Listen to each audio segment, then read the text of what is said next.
everyone, Mike Arnold here, co-founder of Path Trading Partners along with Bob IT. I'm doing a quick Shopify video. There's a lot of people who traded out there. The reason I'm doing it is hit a major level. So we have our GAM projections from the low on March 18th to the most recent swing high before the up move, which was on the 26th of May, and you see that gives us about a 911. We're closing and we hit 909.87. This is an area definitely, it's in very overbought condition. This is a daily chart. So this is an area we would use with the GAN projection to raise our stop. And this was a really nice trade setup. We can go to weekly. So we ran up here, we corrected, we drifted sideways. And let me show you on the weekly.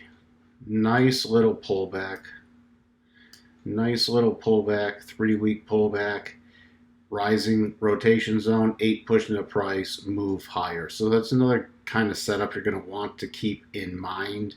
You're going to want to watch for.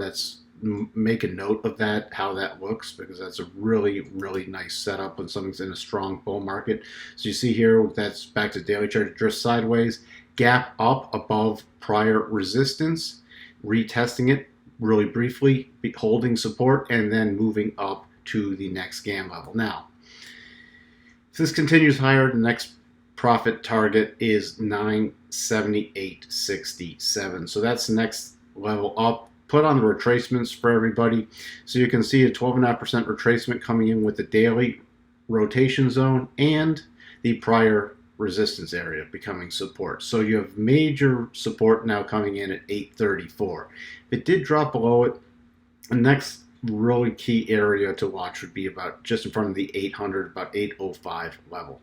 So we have, so this is definitely an area due to its massively overbought condition that you could use the GAN levels to move up your stops and easily trail it behind. You could trail it, even if you want to be aggressive, you could trail it just on the other side of the 8 right here. If you want to get conservative, you keep it down closer below the 25%, which puts it below the whole rotation zone. Just checking out on the 4-hour. So you can see here, really overbought, also just drifting higher. And you can also use these shorter levels for potential pullback trades. So we have for you on Shop, and we'll talk to everyone soon. Bye for now.